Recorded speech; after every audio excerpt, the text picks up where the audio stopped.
¿Cómo está? Buenas noches. Profesor, buenas noches. Buenas noches.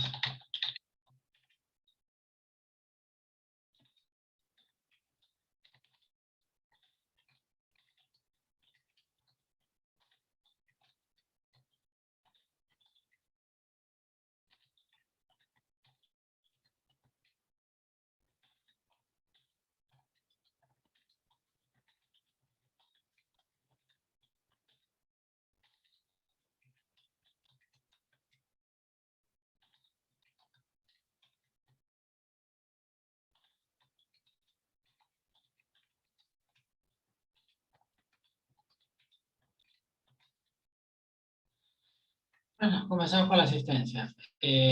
Abanto Sánchez, Gisela. Presente, profesor. Buenas noches. Buenas noches. Franz Acosta. Presente, profesor. Gracias. Frever Acosta.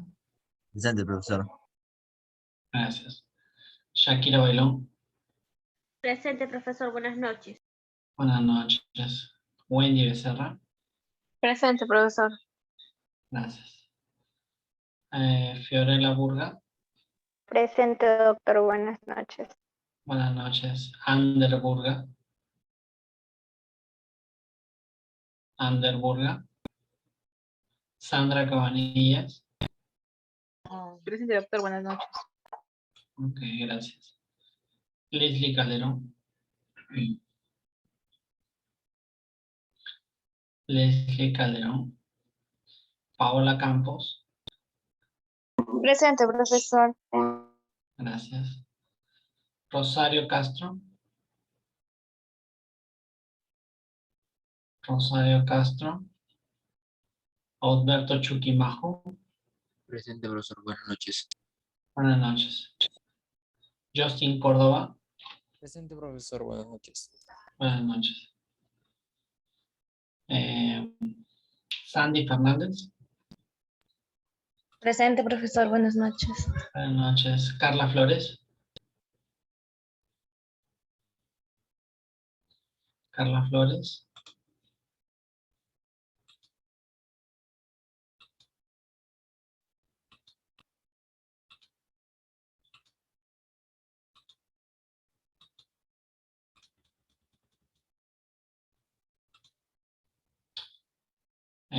José Fujimoto Portela.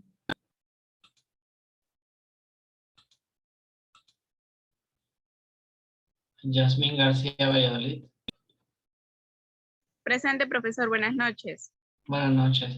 Eli Guevara. Presente, profesor. Buenas noches. Camila Guzmán. Presente, profesor. Buenas noches. Buenas noches. Yasmín Jiménez. Presente, profesor. Buenas noches. Buenas noches. Shirley John Top. Presente, profesor. Buenas noches. Buenas noches. María Graciela López Carrasco. Presente, doctor. Buenas noches. Buenas noches. Jamil Mauricio Vela. Presente, profesor. Buenas noches. Buenas noches. Brian Mendoza Martínez. Brian Mendoza Martínez. Nayeli Nauca Sánchez. Presente, profesor. Buenas noches. Buenas noches. Kiara Oclocho Valle. Kiara Oclocho Valle. Adrián Paimayanca. Adrián Paimayanca. Juan Jesús Rabanal Rafael. Juan Jesús Rabanal Rafael. Félix Requejo Oblitas. Presente, profesor. Félix. Buenas noches. Ok, buenas noches. Priscila Roca Pacheco. Presente, profesor. Buenas noches. Buenas noches. Raquel Tume Díaz. Profesor, buenas noches. Buenas noches. Erika Vázquez Azañero. Presente, profesor. Buenas noches. Buenas noches. Angele Vázquez Silva. Presente, profesor. Buenas noches. Buenas noches. René Villanueva Santos. Presente, profesor. Buenas noches. Buenas noches. Última llamada para Ander Burga, Leslie Calderón, Rosario Castro. Profesor, Sí, Ander tiene problemas de conexión, pero ya mismo va a lograr ingresar, dijo. ok. Que lo- Presente, el profesor. Ajá. Buenas noches, Rosario Castro, presente. Ok. Castro, ya está. Carla Flores Medina. José Fujimoto Portela. Brian Mendoza Martínez. Kiara Oclocho Valle. Adrián Paimayanca. Juan Jesús Rabanal. Ok. Listo. Solamente les quiero recordar que el hecho de que esté prendido el Zoom de ustedes y no significa que estén presentes, ¿no? O sea, para mí no. Yo llamo a asistencia y llamo otras veces a algunos de ustedes y por más que esté prendido su Zoom, no ha tenido ninguna respuesta humana, ni siquiera un texto, así que dejo sentado esto para la grabación, ¿no?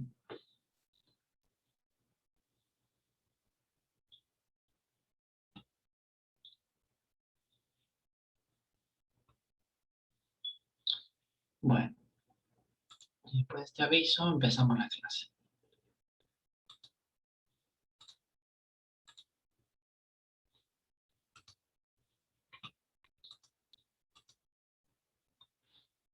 Vamos a volver nuevamente sobre la transacción, ya para cerrar definitivamente este capítulo.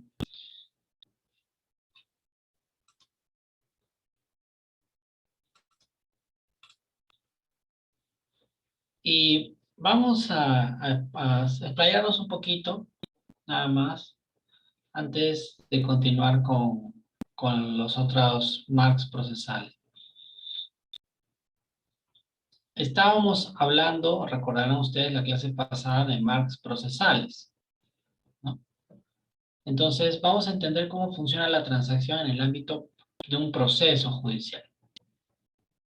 No estamos hablando de la transacción en sentido general, como lo hemos visto hasta ahora, ¿no? La transacción es un sistema autocompositivo de resolución de controversias porque los propios contendientes pueden resolver su conflicto incluso aunque hayan iniciado un proceso judicial o arbitral. Se basa en el principio general de la libertad de contratación, porque las partes pueden disponer de todo aquello que tengan por conveniente, en tanto no se vulneren las normas de orden público. El contrato de transacción tiene por objeto evitar un proceso arbitral o judicial o poner fin al ya iniciado, cuando por la autonomía de la voluntad los contendientes resuelven su conflicto siempre que éste sea disponible, ¿no? Y en lo sucesivo ustedes van a ver esto, ¿no? Son básicamente tres características que ustedes tienen que tener en cuenta cuando trabajen con medios alternativos de resolución de conflictos. Son tres límites jurídicos que nunca se deben nunca se deben, de los cuales no se deben salir. En primer lugar, que estemos hablando de bienes disponibles. Quiere decir que ustedes no pueden, ¿no?, admitir a través de un MARC el tratamiento de un derecho que sea indisponible. Ustedes no pueden disponer, por ejemplo, de la vida, no pueden disponer de un órgano a través de un contrato, no pueden renunciar, por ejemplo, a su nombre, a su identidad personal, ¿no? Eso no se puede hacer. La segunda regla es que no afecte el interés de terceros. Que ustedes no estén a través de un medio alternativo de resolución de conflicto resolviendo un problema que puede perjudicar a un tercero, ¿no? Aun cuando no haya dolo, ¿no?, este acto puede devenir en nulo, ¿no? Y la tercera regla es que el medio alternativo de resolución de conflictos que usen no puede vulnerar el orden público ni las buenas costumbres. No puede ir contra el orden público. Entonces, dicho esto, acuérdense ustedes, tienen que tener en la mente una especie de triángulo, ¿no?, que verse sobre derechos disponibles, que no afecte el derecho de terceros y que no vaya contra el orden público y las buenas costumbres. ¿Yami, me escuchaste?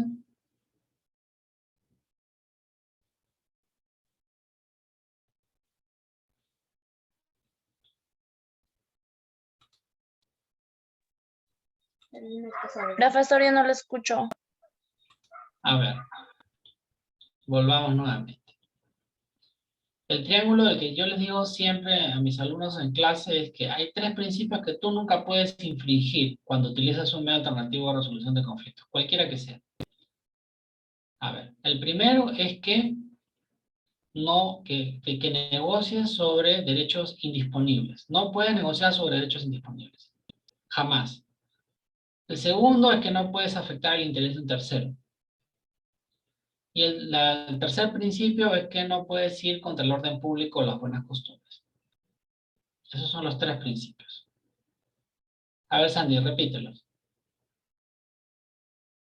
Profesor, Tú me preguntaste, ¿no? ¿Quién fue? no, yo le dije que no le escuchaba, pero porque se le había ido su voz. Ah, ya. ¿Y ahora me escuchaste? Sí, sí, ya profesor, ya está más claro ya. Ya. ¿Y cuáles son los tres principios? Profesor, me quedé anotándolo, usted habla muy rápido.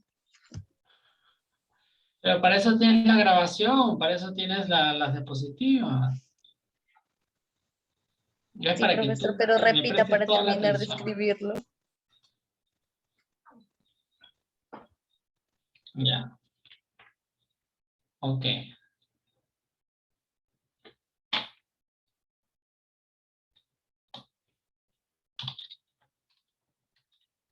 Un ratito, ¿no?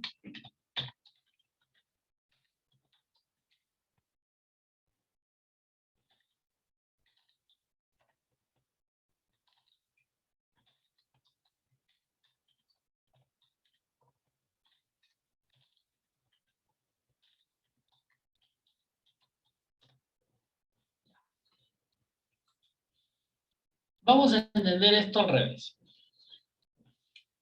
¿Por qué yo no puedo negociar, transar, por ejemplo, sobre bienes indisponibles?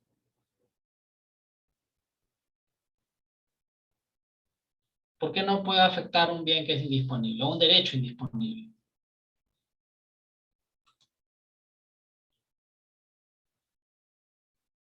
Ajá. ¿Quién se sabe esa respuesta? A ver, Yasmin. ¿Por qué crees tú que yo no puedo negociar sobre derechos indisponibles?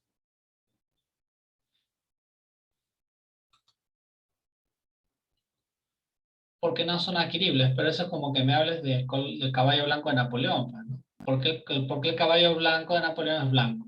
Ah, porque es blanco.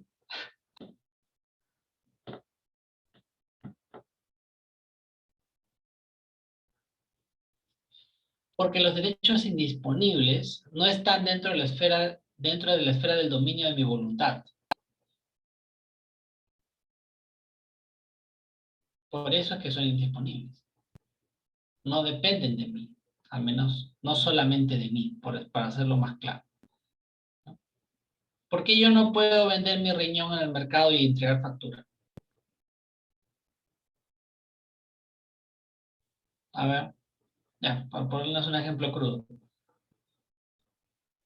Porque está prohibido el tráfico de órganos. Entonces, ese derecho no es disponible. Yo no puedo disponer de eso. Porque yo no puedo vender 1 kilo de marihuana. Porque es Porque ilícito es ilegal también, profesor. Ya, y si es ilegal, ¿qué está configurando? ¿Va contra qué? contra la ley. Contra la ley. Si va contra la ley, va contra una norma de orden Jurídico. jurídico no, todas las normas son jurídicas. Va contra una norma de orden público, interés público, derecho penal, ya. ¿Y por qué yo no puedo negociar por la vía de los Marx, no puedo negociar un tema que pueda afectar el interés de un tercero?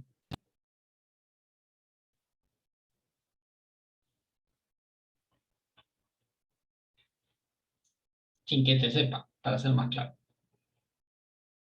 Porque estaría cometiendo un acto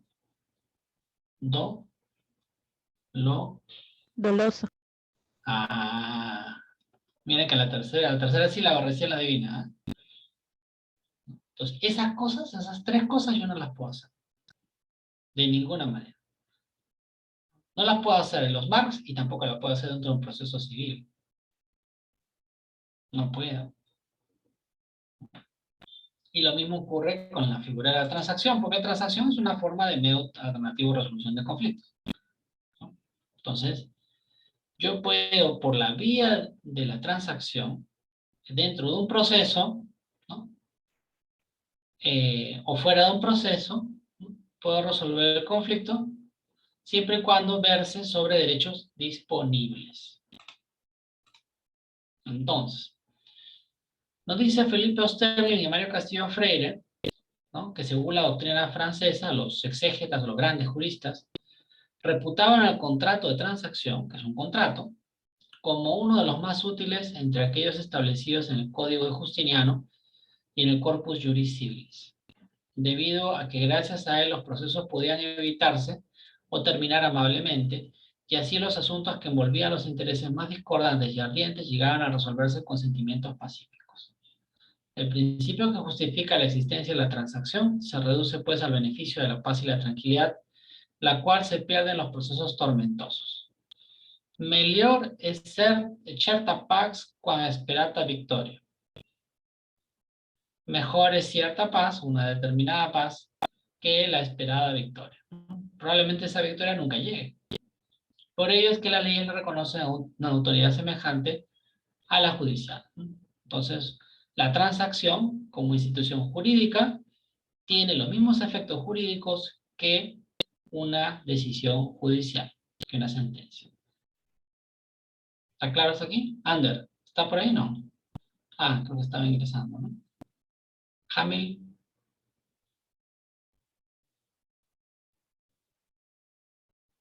¿No está? Bueno. Ahora bien, la importancia de la transacción es enorme, ya que ésta se extiende, como hemos señalado, a todas las esferas privadas, cotidianas, comerciales y hasta el derecho internacional, pues los tratados y acuerdos internacionales, en particular los de paz, son transacciones en las que los países, luego de delinear los intereses comunes y determinar los asuntos en conflicto, abandonan o suavizan sus posiciones originales y realizan concesiones recíprocas y así solucionan sus discrepancias. El contrato de transacción está integrado por 3 elementos.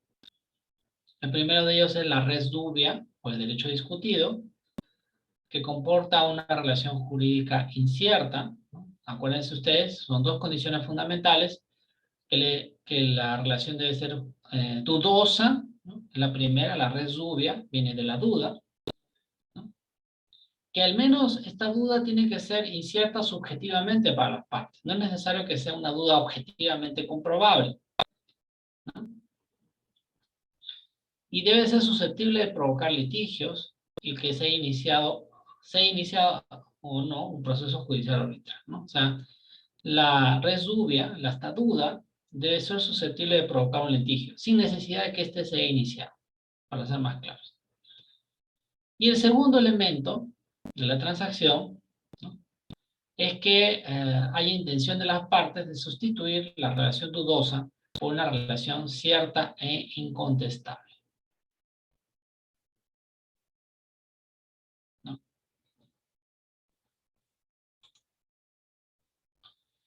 El tercer elemento que identifican Osterling y Castillo, ¿no?, es que las recíprocas concesiones por parte de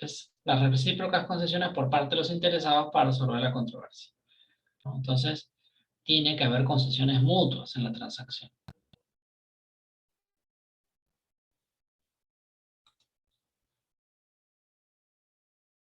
Perdón. Es un requisito esencial que haya concesiones mutuas, pero no exige la paridad en los sacrificios o concesiones porque el móvil o causa de la solución de conflictos, ¿no?, la causa, puede determinar la desigualdad en las concesiones. Es decir, que no es necesario que las concesiones recíprocas sean exactamente simétricas, ¿no? Puede haber asimetría, porque lo que nos importa al final es el resultado, que el resultado sea equitativo para las partes. Entonces, si el resultado al inicio de la negociación ya es desigual y tú mantienes con la simetría, mantienes esa desigualdad, entonces no vas a tener un resultado equitativo, ¿no? Puedes hacer menores concesiones que la otra parte, ¿no?, con tal de que el resultado sí sea equilibrado, ¿no? Y acá lo dice el Tribunal Constitucional, el Tribunal Supremo Español, ¿no? El móvil de la solución de conflictos puede determinar desigualdad en las concesiones y aunque si una de las partes no da, promete o cede su derecho, existirá una mera renuncia de la otra, ¿no? Acá lo está reconociendo. Sandy, ¿te quedó claro o no?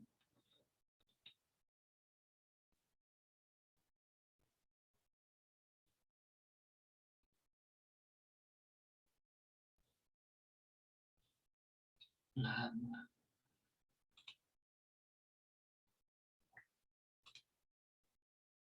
A ver, Eli.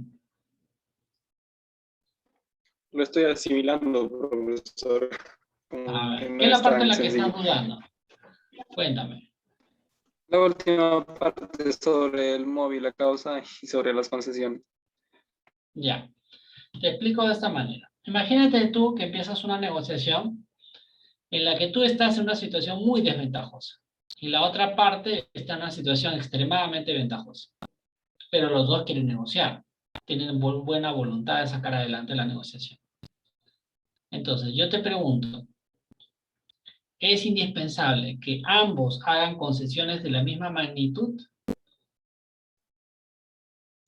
No, A ver, ¿por qué? porque decíamos que mi posición es desventajosa, en cambio la otra sí me supera mucho, entonces el que tendría que concesionar sería la otra parte. Así es, así es. Y eso es lo que nos dice el Tribunal Supremo Español, ¿no?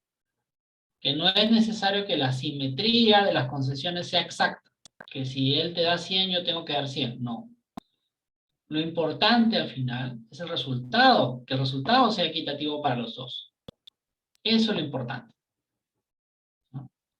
En el camino, en el proceso de la negociación, va subsanando las asimetrías. Y el resultado final es el que sí debe ser equilibrado. ¿Quedó más claro? Sí, profesor.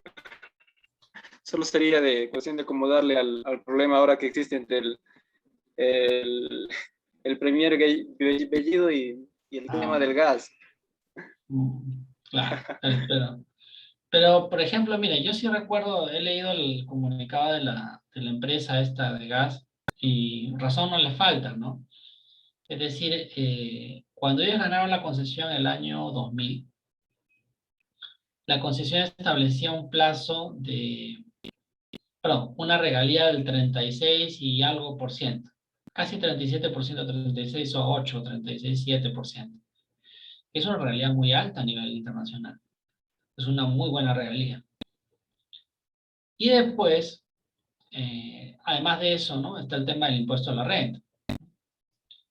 Que bueno, pues por el volumen de dinero que manejan el consorcio Camisea, pues es 30%, ¿no? Que no es poca cosa. Entonces, es una situación pues en la que el Estado gana una buena cantidad de dinero, ¿no? Si tú sumas 30 más 36, ya te da 66%, que es 2/3, ¿no? 66,6, pues, es 2/3 de cada dólar que se extrae de gas. Ahora, ¿hay cosas que se pueden arreglar en la negociación? Sí, probablemente sí, ¿no? Por ejemplo, ¿por qué vendernos gas dentro del Perú a precios internacionales? Si el costo de extraer el gas es mucho más bajo. Eso, por ejemplo, se puede arreglar en una negociación. Entonces, quizás sea un caso como el que está en la pantalla, ¿no? En el que no haya que hacer una gran cantidad de concesiones, sino algunas determinadas para que el asunto finalmente termine equilibrado.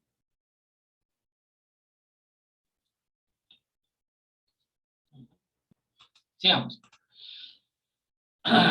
Nuevamente volvemos a nuestro viejo amigo, el artículo 1302 del Código Civil, que nos recuerda que por la transacción las partes, haciéndose concesiones recíprocas, deciden sobre algún asunto dudoso o litigioso, evitando el pleito que podría promoverse o finalizando el que está iniciado. Con las concesiones recíprocas también se pueden crear, regular, modificar o extinguir relaciones diversas de aquellas que han constituido objeto de controversia entre las partes, ¿no? Y la transacción tiene valor de cosa juzgada, ¿no? Solo para recordar. Y nunca se olviden que la transacción requiere solamente de alguno de estos dos elementos. Que el asunto sea dudoso, aunque sea totalmente subjetivo, o que sea litigioso. Nada más, solo uno de los dos. Si están los dos, mejor, pero con uno basta. La transacción provoca el nacimiento de nuevos vínculos u obligaciones en sustitución de los extinguidos o la modificación de estos vínculos, por lo que tiene un carácter novatorio, sustituyendo la situación controvertida por otra cierta e incontrovertida.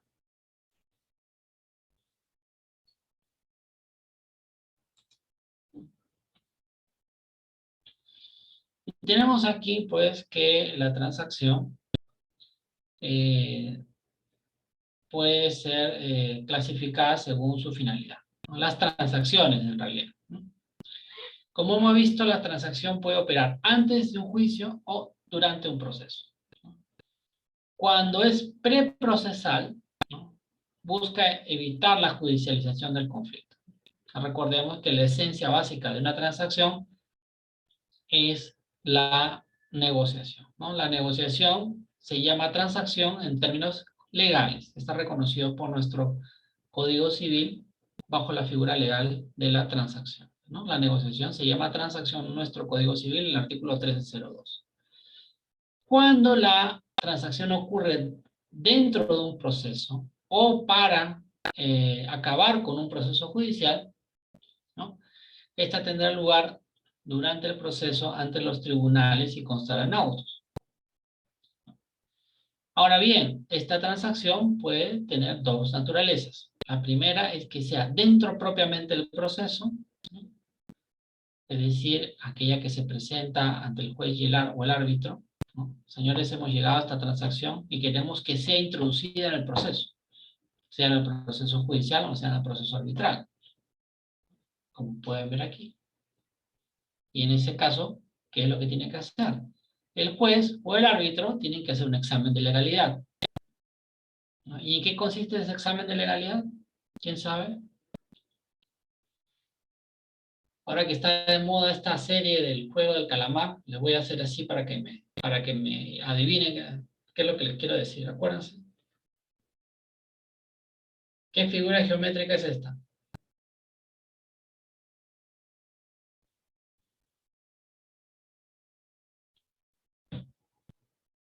¿No? Estamos hablando del triángulo. ¿Qué es lo que tiene que hacer el juez o el árbitro en materia de legalidad? ¿Cuáles son los 3 requisitos de legalidad que debe cumplir una transacción para ser incorporadas en el laudo arbitral o en la sentencia judicial? Uy, qué miedo. Yo que voy a preguntar eso en el examen. Profesor, ¿el consentimiento de las partes? Consentimiento ya se dio. Las partes ya han presentado esto al juez o al árbitro para que lo incluyan. Pero el árbitro y el juez tienen que hacer un examen de legalidad. ¿Y ese examen de legalidad en qué consiste? ¿Qué cosas tienes que evaluar en la ley para que decir que es conforme a la ley? Lo acabo de decir hace un momento. Por eso hice esta figurita de triángulo. Son 3 elementos. ¿Cuáles son?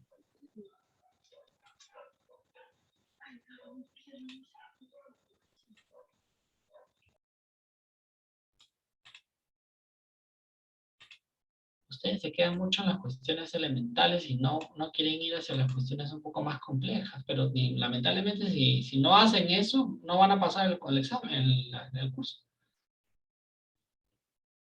Y yo tampoco les pido gran cosa, solo les pido cosas esenciales. ¿Cuáles son los 3 requisitos que tiene que evaluar un juez o un árbitro en términos de legalidad? Que verse sobre un bien disponible, que no afecte el interés de terceros y que no vaya contra el orden público y las buenas costumbres. Eso es lo que tienen que evaluar. Si la transacción cumple con esos 3 requisitos, ¿qué pasa en ese caso?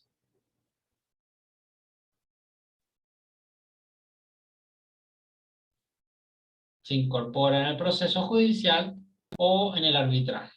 Si es en el proceso judicial, será como sentencia, y si es en el proceso arbitral, será como laudo. No se olviden de esto, ¿ah? Se los acabo de decir hace menos de 5 minutos y ya se olvidaron. Tienen que comer pescado. Disculpe, profesor, ¿lo podría repetir una vez más? ¿Cómo? ¿Lo podría repetir una vez más, por favor? Puedes hablar un poco más fuerte porque escucho un rumor nada más. Una vocecita bien finita. ¿Me escucha? Ahora sí, acércate al micrófono, por favor. Profesor, ¿lo podría repetir una vez más, por favor? Ya. Gracias. La legalidad de cualquier medio, de cualquier acuerdo, de cualquiera que sea por una transacción, sea por una conciliación, por una mediación, por un arbitraje, incluso por un proceso judicial y sobre todo por un proceso judicial, por una sentencia, la legalidad se verifica a través de 3 requisitos. Primer requisito, que verse sobre bienes disponibles. Segundo requisito, que no afecte el interés de terceros. Tercer requisito, que no vaya contra el orden público o las buenas costumbres. ¿Está más claro? Sí, profesor, gracias. Ya, entonces, ¿qué es lo que hace el juez? El juez va a evaluar, o el juez o el árbitro van a evaluar que la transacción cumpla con esos 3 requisitos. Si cumple con esos 3 requisitos, entonces, en el caso del proceso judicial, la transacción se convierte en la sentencia. Y en el caso del proceso arbitral, la transacción se convierte en el laudo. Y se cierra. Y con esto precluye esta parte. Vamos a ver ahora qué es lo que ocurre en la transacción cuando se negocia, se realiza fuera del proceso, ¿no? Se realiza entre las 2 partes mientras el proceso judicial va caminando en paralelo, ¿no? Entonces tengo el proceso judicial aquí que va por un lado y en paralelo hay una transacción. Y aún no se encuentra, pero en un determinado momento, ¡pum!, se van a encontrar. ¿No? ¿Por qué? Porque las partes le van a decir, señor juez, ¿no?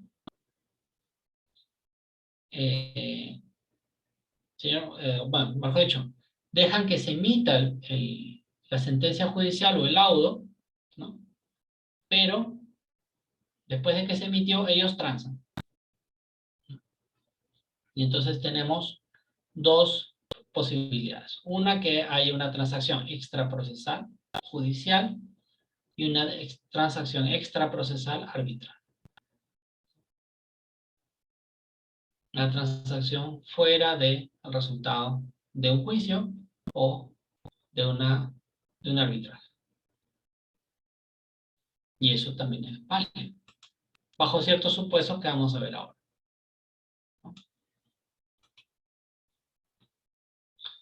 Ahora bien, como hemos visto en la gráfica, las transacciones preprocesales se realizan con carácter previo al proceso judicial o arbitral y fuera de la sede judicial. A su vez, dentro de las de este tipo de transacciones, pueden estar elevadas a escritura pública o carecer de este efecto, no ser necesariamente elevadas a escritura pública, pero sí estar escritas, y ser únicamente un contrato entre las partes. La transacción procesal judicial es la que tiene lugar durante el proceso ante los tribunales y consta en autos, como consecuencia de la homologación del acuerdo de transacción por el juez. Puedo repetirlo. La transacción procesal judicial es la que tiene lugar durante el proceso ante los tribunales y consta en autos, consta dentro de las actas del propio proceso, como consecuencia de la homologación del acuerdo de transacción por el juez. El juez lo ha homologado. Estas transacciones homologadas por el juez son de título ejecutivo asimilado a la sentencia judicial. Entonces, ¿está claro aquí o tiene alguna duda? Profesor, pero la transacción decíamos que se podía hacer antes de primera instancia, ¿verdad? Sí, tú puedes hacerla antes y puedes hacerla después también. Acá ya estamos hablando de la transacción procesal judicial. La que es antes de ir a un proceso judicial es esta de aquí.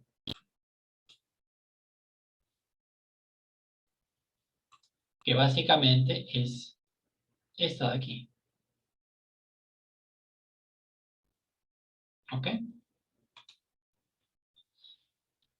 Y además de las transacciones que se realizan dentro del proceso judicial, hay las que se realizan después, ¿no?, del proceso judicial. Como esas se llaman las transacciones extraprocesales. ¿No? Una transacción extraprocesal es la que tiene un lugar iniciado el proceso judicial y al margen del mismo, pero con la finalidad de ponerle fin cuando existe un acuerdo entre las partes por el que resuelvan el conflicto, dando, prometiendo o reteniendo cada una alguna cosa,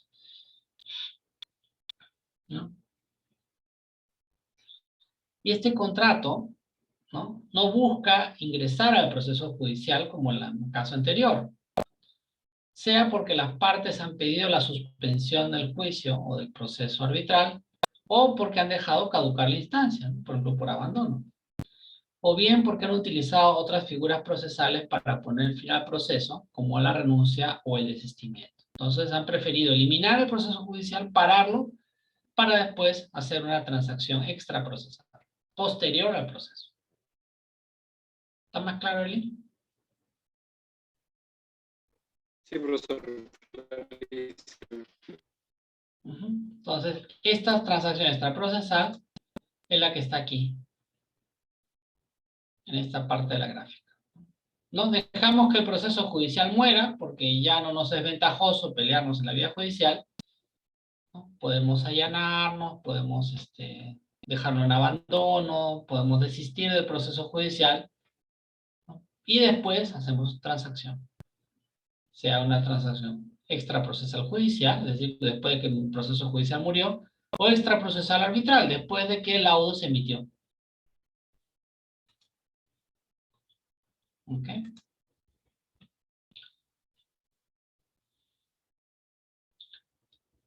¿Y cómo se expresa esto en el Código Procesal Civil? Nuestro Código Procesal Civil, en el título 11º, sobre formas especiales de conclusión del proceso, nos dice en el artículo 337, nos habla en primer lugar de la homologación de la transacción, ¿no? La homologación de la transacción, volvamos otra vez a la gráfica, se da aquí, en la transacción procesal.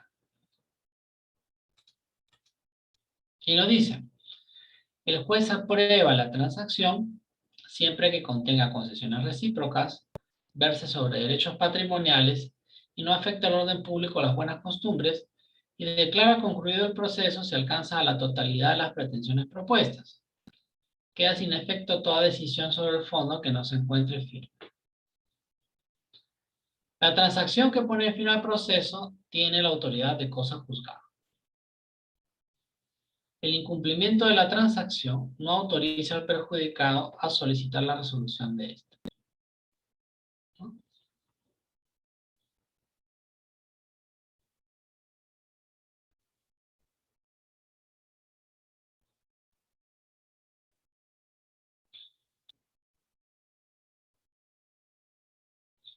Si la transacción recae sobre alguna de las pretensiones propuestas o se relaciona con alguna de las personas, el proceso continuará respecto a las pretensiones o personas no comprendidas en la transacción. Quiere decir que si la transacción yo la oriento solamente a que verse sobre una sola de las pretensiones, o la transacción es realizada por mí con solo una de las otras partes demandadas y no con el resto, solo con una con la que me cae bien o con la cual yo puedo dialogar, entonces solo tendrá efectos con esa otra persona y no con las otras. Sin embargo, si yo hago eso, se tendrá en cuenta lo normado sobre la intervención de terceros. Quiere decir que si yo decido negociar con solamente una parte de los demandados y no con todos, ¿no?, tengo que tener mucho cuidado en la calidad de mi transacción para que no afecte el derecho de estos terceros.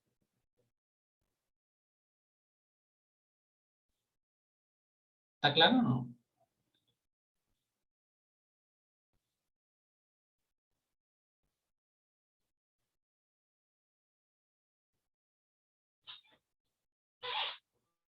Uy, Dios mío, estamos pero desolación.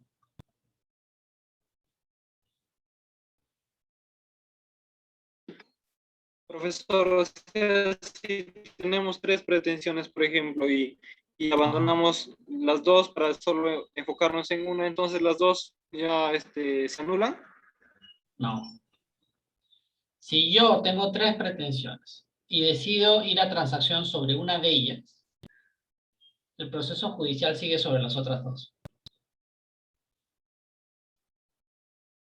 Del mismo modo, si yo, por ejemplo, soy el único demandante, pero tengo 3 demandados y decido transar con solo uno de ellos, el proceso judicial que yo tengo sigue vigente con los otros 2.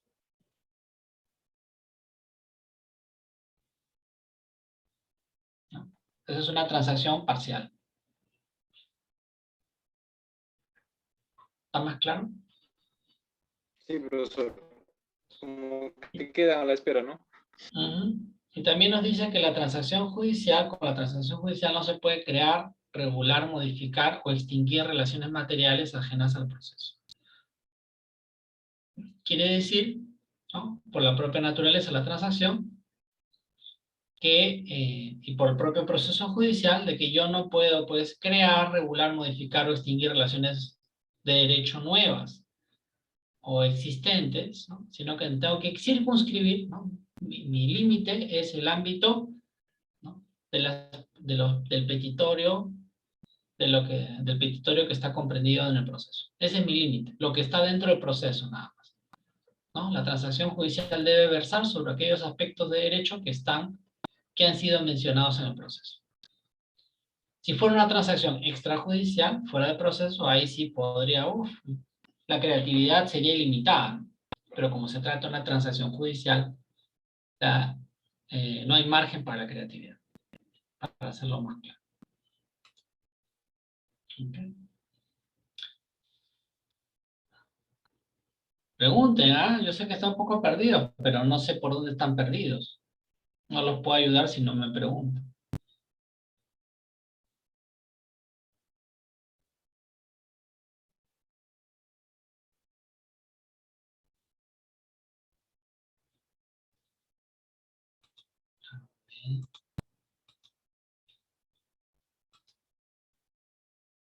A ver, Alberto, ¿estás entendiendo alguna cosa? ¿Tienes alguna duda aquí?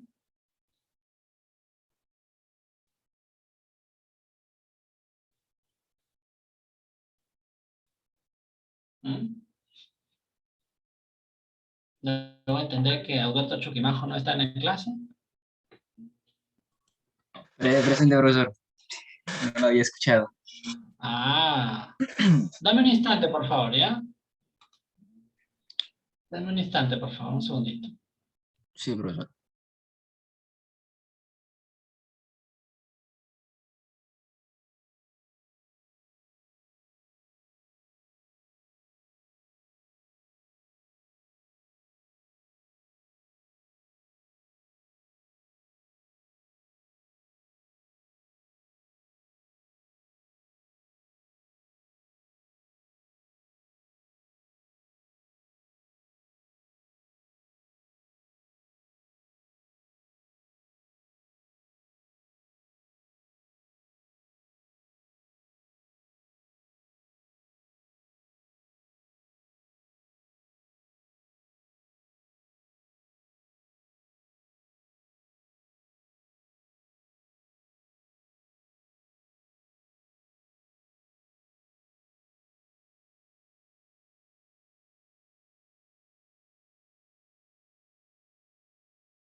Ahora sí seguimos. Alberto, cuéntame. Ahora sí ya estás, ya tienes internet, toda la vida de felicidad. ¿Alguna duda? Sí, profesor, con respecto al último, profesor, Ya. con A esta ver. parte de 239, no sé si lo puede explicar de nuevo. Ya. Vamos nuevamente con el 339. Dice, aunque hubiera sentencia con sentido ejecutoriada, las partes pueden acordar condonar la obligación que ésta contiene, novarla, prorrogar el plazo para su cumplimiento, convenir una dación en pago y en general celebrar cualquier acto jurídico destinado a regular o modificar el cumplimiento de la sentencia. Sin embargo, dicho acto jurídico no tiene la calidad de transacción ni produce los efectos de esta. ¿Qué significa? Esto, como ya les he mencionado en la clase pasada, por ejemplo, ¿no? Ustedes se van a dar cuenta que a lo largo del Código Procesal Civil hay pequeñas sanciones, a veces no tan pequeñas como esta. ¿Por qué? Porque se supone que tú has recurrido al Poder Judicial, ¿no? Ha sido un proceso que es público, has recurrido a la maquinaria del Estado, a un poder del Estado, ¿no? Y has seguido todo el camino, y la otra parte ha seguido, la demandada ha seguido el mismo camino contigo, y han completado el camino, que ha costado sangre, sudor y lágrimas, ¿no? Y además tiempo de un poder del Estado, tiempo de un juez, de sus secretarios judiciales, etc. Y entonces, ¿no?, se emite una sentencia, ¿no? Y esta sentencia, ¿no?, queda firme porque nadie apeló, porque nadie lo llevó a una corte superior, ¿no? Quedó tal cual. Y de repente ustedes dicen, ¿saben qué? Esta sentencia no es lo que yo quería. Yo creo que aún puedo transar contigo, con mi demandado, y puedo obtener algo mejor de lo que está en esta sentencia, que no es satisfactorio para ninguno de los dos. Sin embargo, lo que yo pacte con el otro, ¿no?, ya no va a estar amparado por la vía judicial. Ya no va a ser amparable por el derecho.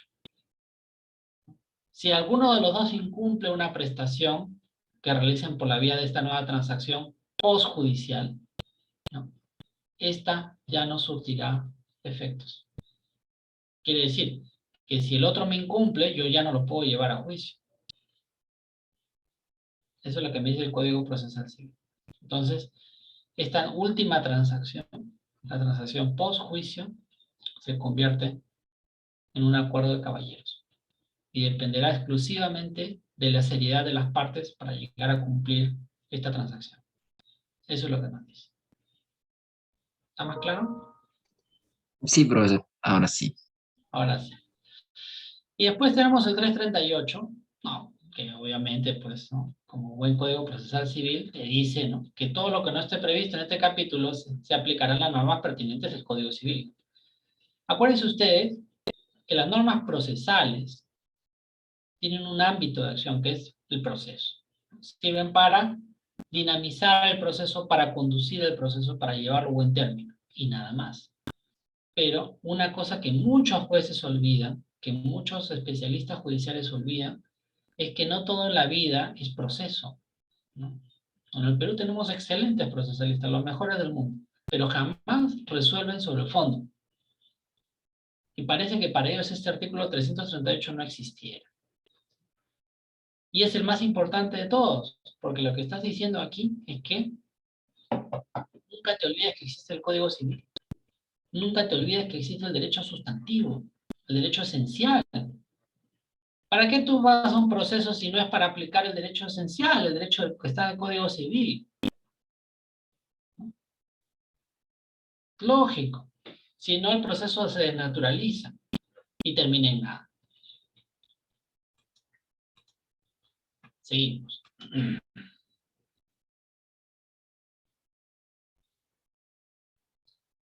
Por lo bajo. No es por lo bajo en realidad, ¿no? Simplemente deciden no ejecutar el proceso, ¿no?, y hacen una transacción.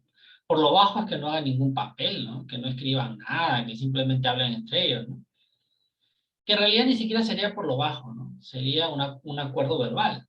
Los acuerdos verbales existen en otros sistemas jurídicos. Hay contratos verbales. En los países anglosajones, si tú tienes testigos, puedes probar la existencia de un contrato verbal. Igual en los países escandinavos.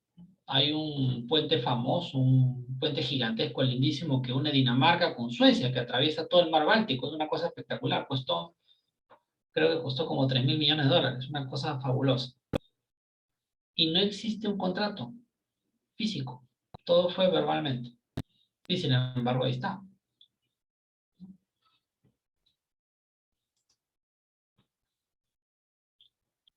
Entonces, volvamos por un momento, antes de entrar a esta lámina, volvamos nuevamente a nuestra gráfica. Aquí. ¿No? A esta parte de aquí.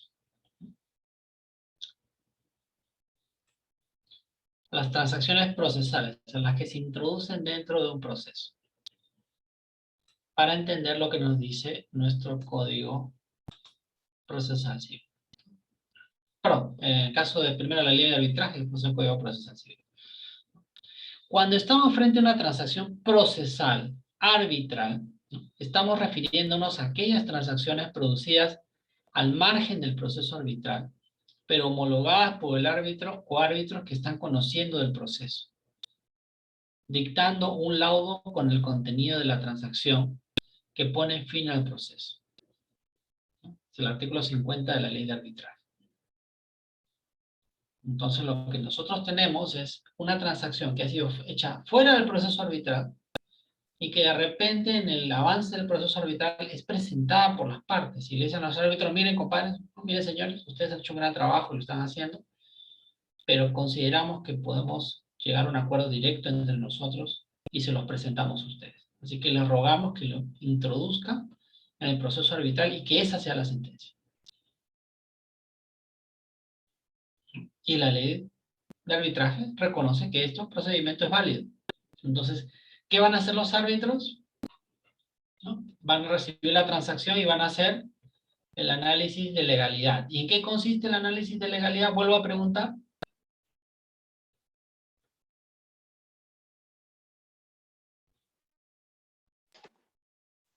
Que no se negocie derechos indisponibles, que no afecten a terceros y que tampoco contravenga el orden público ni las buenas costumbres. Exactamente. Y si cumple con si pasa el análisis de legalidad, esa transacción se convierte en el laudo arbitral. Y el proceso arbitral se concluye automáticamente.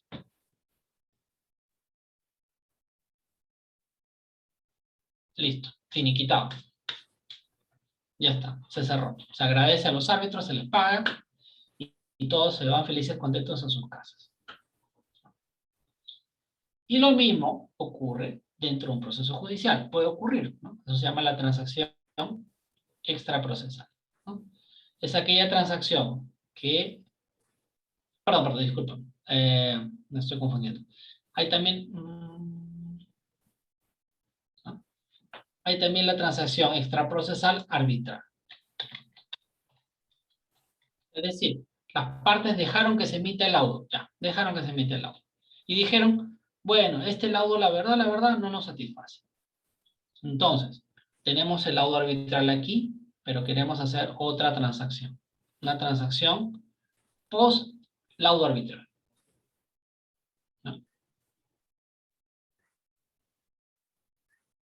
Puede hacerse también. Como también puede ocurrir que quieran introducir una transacción dentro del proceso.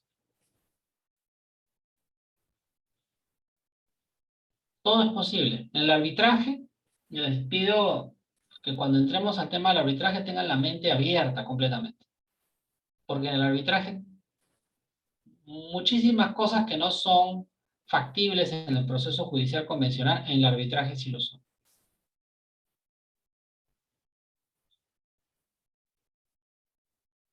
¿Ok? Y bueno, vamos a leer un poquito el artículo 50 de la ley de arbitraje, ¿no? Que nos habla, ¿no?, de la transacción procesal arbitral. Y nos dice, si durante las actuaciones arbitrales las partes llegan a un acuerdo que resuelva la controversia en forma total o parcial, ¿no? Un laudo total o un laudo parcial,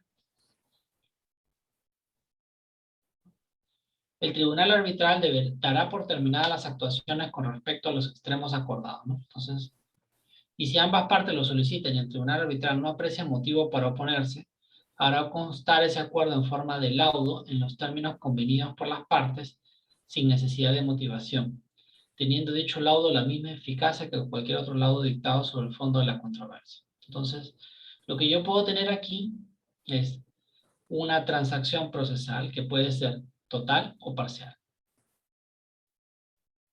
¿No? Eso es posible. Miren qué flexible que es el arbitraje. Ya lo vamos a conocer más adelante. Y nos dice además el artículo 50 de la ley de arbitraje. Las actuaciones continuarán respecto a los extremos de la controversia que no hayan sido objeto del acuerdo. Quiere decir que, por un momento tenemos, imaginemos un petitorio de 5 puntos, ¿no? Los árbitros tienen que pronunciarse sobre 5 temas. Ok. Y en el camino, mientras está haciendo su arbitraje, ¿no? Normalmente son 120 días aproximadamente, los árbitros reciben una transacción de las partes. Señores árbitros, sobre estos 5 puntos nos hemos puesto de acuerdo sobre 2. 2. No sobre los 5, pero sobre 2. Entonces los árbitros dicen, bueno, correcto, vamos a hacer lo siguiente, ¿no? Sobre estos 2 temas, vamos a emitir un laudo parcial, que va a ser básicamente el mismo texto de la transacción. Pero vamos a seguir el proceso arbitral sobre los otros 3 temas que quedan pendientes. Y eso es válido. Es totalmente válido. ¿Está claro?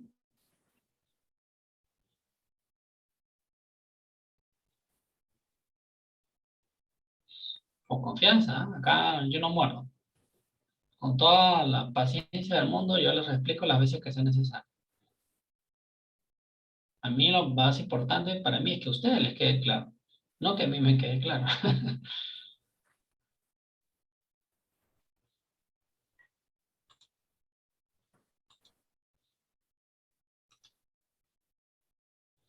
A ver. Busquemos otra persona.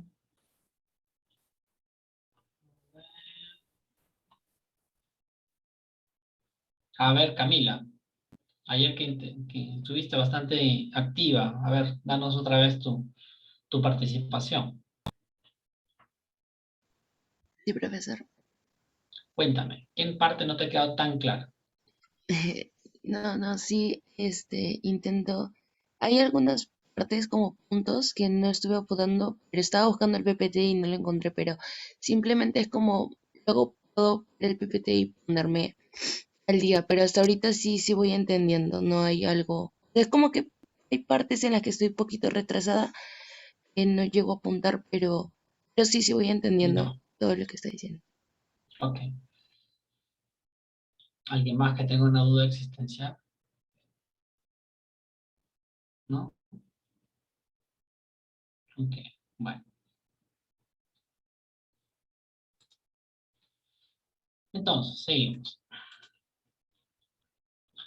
Yo ya les he comentado lo del triángulo, ¿no? Vamos a incidir un poquito sobre el primer elemento, que es la disponibilidad, ¿no? La disponibilidad de derechos. Es un requisito de legalidad, acuérdense, ¿no? Y la primera cuestión que nos tiene que quedar claro es que solo se puede utilizar la herramienta de la transacción como como medio autocompositivo de resolución de controversias cuando el objeto de la controversia sea disponible, ¿no? Ya hemos explicado un poquito de eso, pero vamos a profundizar esto. La disponibilidad se manifiesta por los siguientes aspectos. La iniciación del proceso, por ejemplo, corresponde únicamente a quien ostenta la titularidad del derecho cuya protección se solicita. Es decir, la transacción solo puede ser invocada por aquella persona que es titular del derecho que está siendo objeto, ¿no? de, digamos, de un incumplimiento, sea porque es dudoso o litigioso. ¿Ok? Entonces, solo esa persona, la que puede ver vulnerado su derecho, es la única que puede pedir la transacción, ¿no? Ni el Estado, ni un tercero pueden defender sus intereses. Quiero decir, ni el Estado ni un tercero pueden subrogarse en el lugar de esta persona, salvo que esta persona decida ir a un juicio. Pero no hay, en principio, si es una negociación directa, no hay subrogación, ¿no? Un tercero no puede intervenir en lugar del interesado. En segundo lugar, la disponibilidad coincide en general con los derechos y facultades sobre los cuales es posible transigir, ¿no? ¿Sobre qué temas no es posible transigir, ¿no? ¿Cuáles derechos no son disponibles? ¿Qué entendemos por indisponibilidad, ¿no? Entendemos aspectos relativos al estado civil de las personas, ¿no? Como por ejemplo la nacionalidad, ¿no? No se puede negociar la nacionalidad. Yo no puedo ceder, renunciar a mi nacionalidad, salvo que la ley me lo autorice. Pero yo, por ejemplo, no puedo vender mi nacionalidad por un contrato. No es disponible la capacidad, es decir, tu autonomía de la voluntad. No puedes, pues, ¿no? No es disponible, por ejemplo, la prodigalidad, la filiación, la paternidad, la maternidad, el matrimonio, aunque muchos quisieran quizás, espero que no sea el caso en este salón. La minoría de edad tampoco se puede renunciar. Ustedes saben que en la minoría de edad se gozan de una serie de privilegios jurídicos mayores, digamos, en calidad que los derechos que asisten a los adultos, ¿no? Tampoco se puede renunciar a aquellos derechos que tengan por objeto la oposición a las resoluciones administrativas en materia de protección a menores. Y los que versen sobre la necesidad de asentimiento en la adopción. Tampoco es disponible, ¿no? No pueden ser objeto de contrato los derechos que afecten a terceros, al orden público o a las buenas costumbres, ¿no? Ya lo hemos mencionado. En el ámbito del derecho civil, los principios que integran el orden público material son los siguientes. El principio de igualdad, la protección del derecho a la vida y la integridad física, la libertad, el honor, la intimidad y la imagen, los derechos de reunión, asociación y fundación de interés público, y el derecho a la tutela judicial efectiva. Todos estos forman parte del orden público material para el derecho civil, ¿no? No se pueden infringir, no se pueden pactar en una transacción, ¿no? Porque estaríamos infringiendo el orden público. ¿Está claro?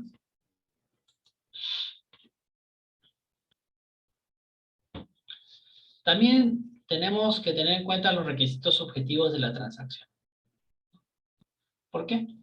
Porque la transacción solo puede celebrarla la persona que sea capaz, ¿no? Que esté en pleno ejercicio de sus facultades mentales y que además pueda disponer de los objetos comprendidos en la transacción.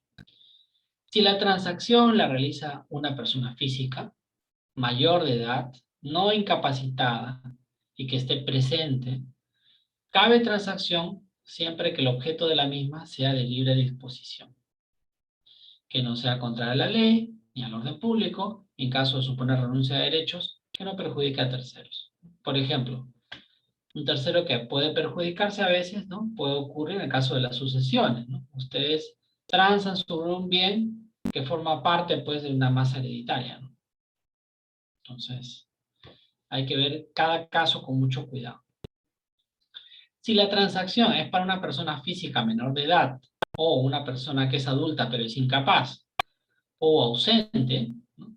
Se exigen los mismos requisitos que para los actos de enajenación.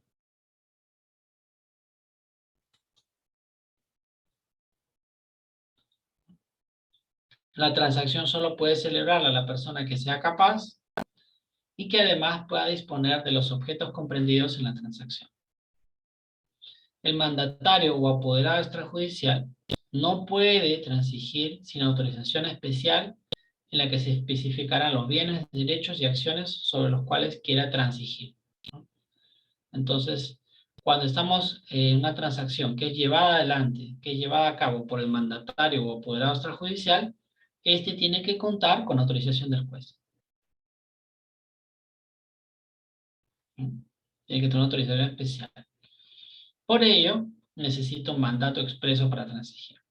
Las personas jurídicas únicamente podrán transigir en el modo y forma en que deban enajenar sus bienes, ¿no? Es decir, según lo que digan los estatutos de la sociedad o de la asociación o de la figura jurídica o de la institución que tiene esta persona jurídica. Los estatutos, pero que tiene esta persona jurídica. Y la transacción del Estado, ¿no? Cuando se trata del Estado, aquí es quien tiene que transar, viene sometida también a determinados requisitos que deben concurrir cuando ésta tenga por objeto bienes y derechos de su patrimonio, ¿no? El Estado, ¿no?, por ser el bien de todos, la red pública, ¿no?, tiene pues condiciones especiales, incluso más reforzadas que en cualquier otro tipo de transacción de persona jurídica, ¿no? Se requiere otorgar un mandato especial para poder transigir, ¿no? No es de cualquier manera, ¿no? Es más, por ejemplo, quien vaya a ser representante del Estado en una transacción tiene que incluso estar apoderado por algún tipo de resolución. Puede ser una resolución ministerial, puede ser una resolución suprema, ¿no? Un acto jurídico que lo invista como apoderado para transigir, para transar, para ser más claro.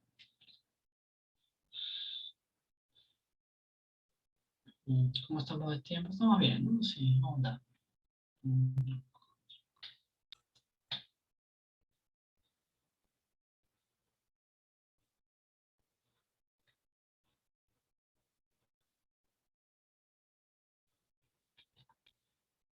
No, aquí tienen, por ejemplo, una muestra. Voy a ponerla en pantalla.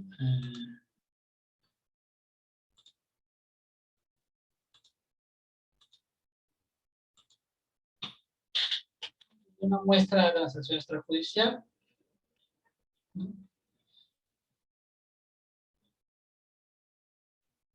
En primer lugar, es los datos generales de la transacción, es decir, quiénes celebran la transacción, las partes, ¿no?, debidamente identificadas.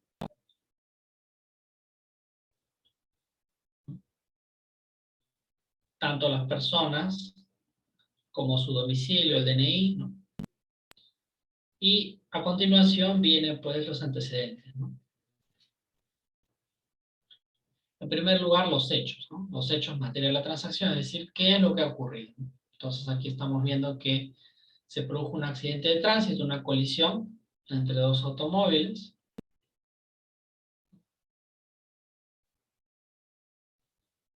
Una combi pues, que choca con una station wagon. Y que eso produce pues daños materiales y también lesiones leves, ¿no? Después de este acto, ¿no?, de estas lesiones, el agraviado, ¿no?, como consecuencia del evento, ha sido dado de alta y puede continuar sus labores. Sin embargo, pues, hay daños que hay que reparar, ¿no?, porque además tenemos pues de por medio vehículos que están chocados, y también tenemos pues personas que han sufragado pues, sus propios gastos médicos, ¿no? Entonces, la segunda parte de la transacción es propiamente la declaración conjunta, ¿no? Las partes intervinientes de un mutuo acuerdo declaran en forma expresa e irrevocable que han decidido transigir con la única y exclusiva objetivo, ¿no?, meta, de poner término al inconveniente causado en su agravio. De aquí comienza, ¿no? ¿Cuánto va a recibir cada uno, ¿no? El propietario, la primera parte, ¿no?, el conductor del automóvil de placa X1U 212 le paga al otro 200 soles, ¿no? Se compromete a pagar 200 cancelando 100. ¿No? ¿Para qué? Para cubrir los gastos de salud.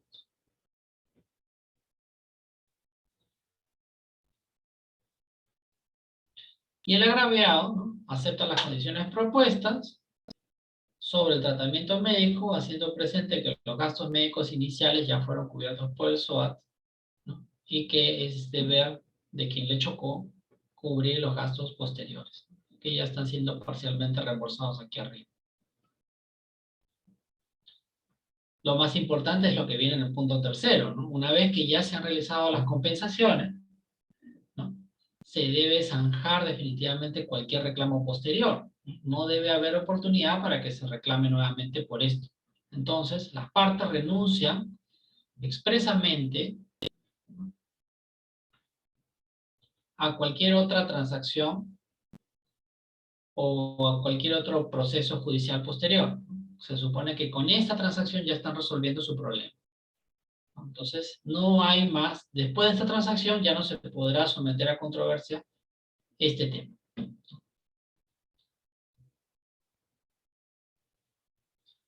Y en base al Código Civil, ¿no?, se declara en forma expresa que no tienen nada que reclamarse entre sí y que renuncian de forma irrevocable al ejercicio de cualquier acción judicial, administrativa o de otra naturaleza que tuvieran una contra la otra por el hecho ocurrido. La exención de responsabilidad. ¿No? Después, el siguiente, el artículo 4 de esta transacción dice muy claramente que debido a la parte final del artículo 1302, ¿no?, la presente transacción judicial tiene el valor de cosa juzgada.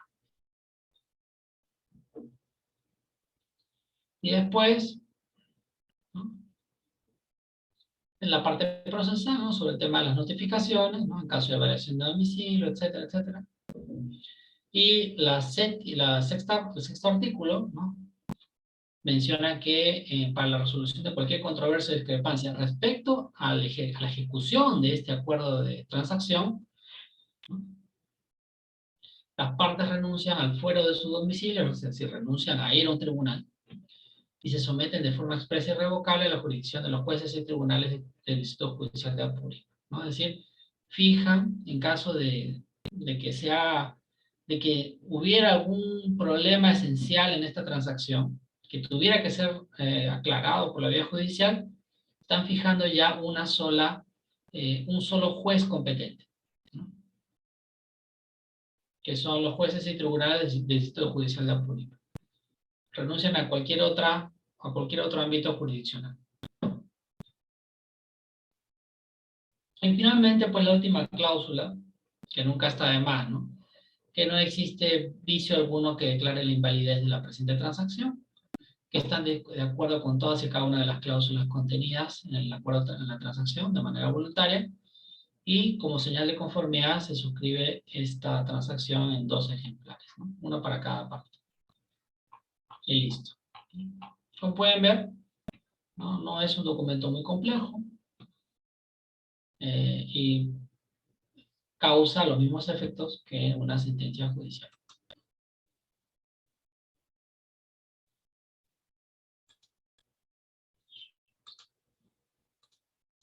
Y ahora volvemos a la presentación. Acuérdense lo que dice al final del artículo 1302, la transacción tiene valor de cosa juzgada.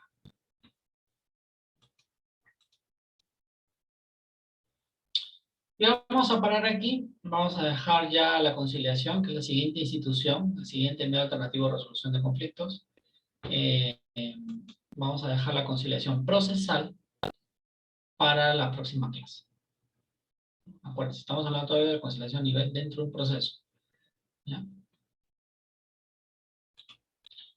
Vamos a parar aquí. Voy a subir ahora esta presentación para que la puedan ver, consultar y ya la tengan lista para la próxima clase. ¿Ok? ¿Alguna otra duda, pregunta? Si quieren puedo retroceder, aún tenemos unos minutos más.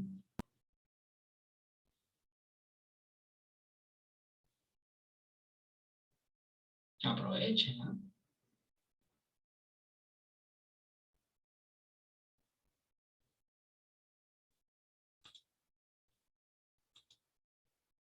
Quizás alguno de los hermanos Acosta tenga algo que quiera preguntar.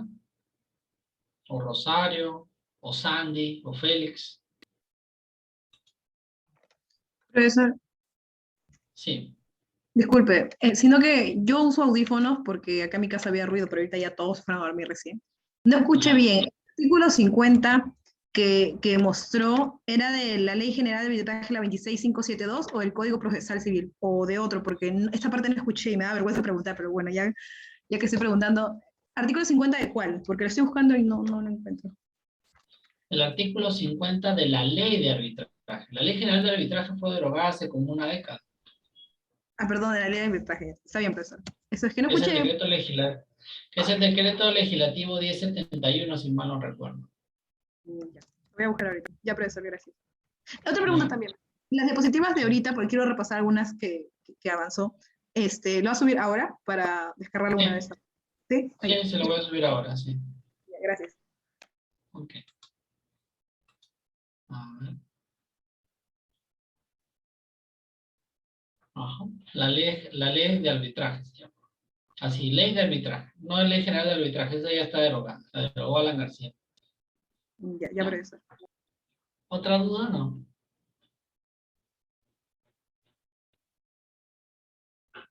¿No? Bueno, pues si no hay más dudas, entonces paramos la clase aquí y el próximo martes vemos la conciliación judicial. ¿Está bien?